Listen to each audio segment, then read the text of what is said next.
Assalamualaikum warahmatullahi wabarakatuh. Bagaimana kabar anak-anak? Semoga kalian dalam keadaan sehat. Berjumpa lagi dengan Bapak Wiono Mustajab. Hari ini kita akan belajar tema 1, subtema 3, pembelajaran 3 dan 4. Tapi sebelum itu, terlebih dahulu marilah berdoa. Semoga dengan berdoa kegiatan kita hari ini akan dipermudah dan akan diberkahi Allah Subhanahu wa Ta'ala. Anak-anak, kamu telah mempelajari tentang pentingnya melestarikan hewan dan tumbuhan. Adakah yang dapat kamu lakukan untuk mempercepat perkembangbiakan tumbuhan? Perhatikan dan cermati gambar berikut. Tanaman pada gambar ini berkembang biak dengan cara generatif. Perkembangbiakan generatif yaitu perkembangbiakan tumbuhan melalui perkawinan sel kelamin jantan atau benang sari dan sel kelamin betina atau butik. Sedangkan perkembangbiakan vegetatif yaitu perkembangbiakan tumbuhan tanpa perkawinan. Vegetatif ada dua, yaitu vegetatif buatan dan vegetatif alami. Gambar ini adalah contoh vegetatif buatan. Kalian bisa amati, ini ada mencangkok, terus stek batang, dan yang ketiga menyambung. Bisa diamati gambar di layar ini.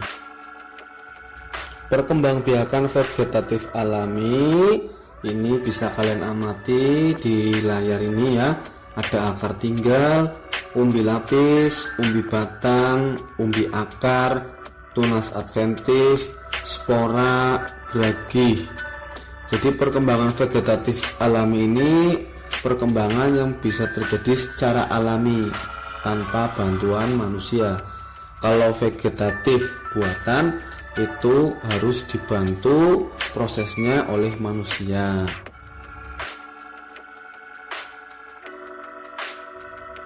Dengan membantu perkembangbiakan tumbuhan, berarti kamu telah ikut melestarikan keberadaannya. Itulah wujud syukur kita kepada Tuhan Yang Maha Esa. Jadi kita harus menjaga kelestarian tumbuhan, jangan malah merusak. Berikut upaya-upaya yang dapat dilakukan untuk melestarikan tumbuhan, mengembangbiakan tumbuhan, tidak menebang pohon sembarangan, melakukan tebang pilih. Artinya menebang pohon dengan memilih ukuran dan usia tumbuhan yang sesuai. Misalkan menebangnya pohon yang sudah tua atau yang sudah sangat besar, itu harus ditebang, karena kalau tidak ditebang dikhawatirkan malah akan roboh membahayakan manusia dan hewan. Mengembangbiakan tumbuhan langka dengan kultur jaringan seperti tanaman anggrek sebagai upaya pelestarian tumbuhan agar terhindar dari kepunahan. Jadi ini adalah salah satu upaya untuk melestarikan tumbuhan langka. Anak-anak, perhatikan lingkungan di sekitarmu. Ada banyak hewan bukan? Tahukah kamu bahwa menyayangi hewan adalah wujud dari rasa syukur kita kepada Tuhan Yang Maha Esa. Menyayangi binatang adalah wujud dari penerapan sila yang sesuai dengan sila Pancasila. Bacalah cerita berikut di dalam hati. Kemudian tuliskan pendapatmu mengenai sikap yang ditunjukkan Edo. Tuliskan jawabanmu di buku tugas. Anak-anak, perhatikan penerapan sila-sila Pancasila terhadap hewan peliharaan. Sikap menyayangi hewan merupakan sila pertama. Merawat hewan merupakan sila kedua. Bangga terhadap beragam hewan yang ada di Indonesia merupakan sila ketiga. Berdiskusi untuk membagi tugas merawat hewan peliharaan merupakan sila keempat. Membagi tugas merawat hewan merupakan sila kelima. Nah, sekarang ayo berkreasi membuat poster Buatlah poster tentang pelestarian hewan atau tumbuhan di daerahmu. Buat postermu semenarik mungkin, rapi dan mudah dipahami. Anak-anak, poster adalah karya seni atau desain grafis yang berisi komposisi gambar dan huruf yang menarik di atas kertas berukuran besar dan berisi pesan-pesan. Poster biasanya ditempel di tembok, di tempat umum, di kendaraan, dan di tempat strategis yang dikunjungi banyak orang dan mudah dibaca.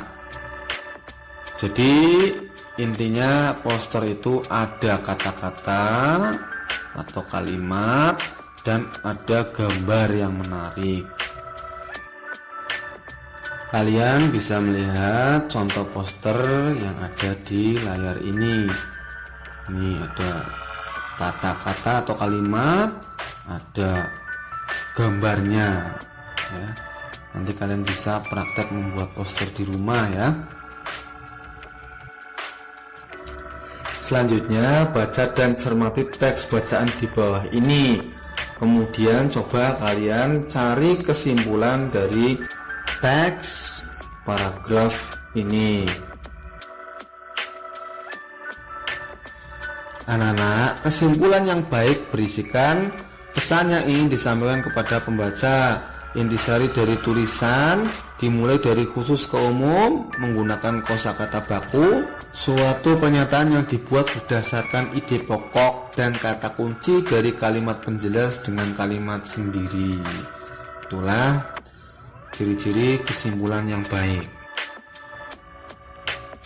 Menuliskan simpulan dari teks, kita dapat membuat simpulan dari sebuah teks dengan memperhatikan pokok permasalahan atau inti sari teks tersebut.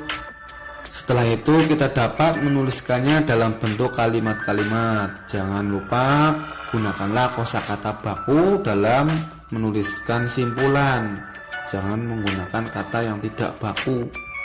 Kata baku adalah kata yang sesuai dengan KBBI atau Kamus Besar Bahasa Indonesia, atau kata baku itu digunakan dalam bahasa resmi.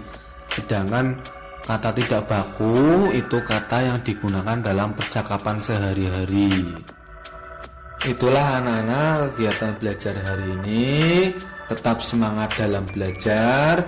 Jangan lupa minta tolong kepada ayah atau ibu atau saudara yang berada di rumah untuk membantu kelancaran belajar kalian. Tetap semangat, jaga kesehatan, istirahat yang cukup. Mudah-mudahan kita selalu dalam keadaan sehat. Wassalamualaikum warahmatullahi wabarakatuh.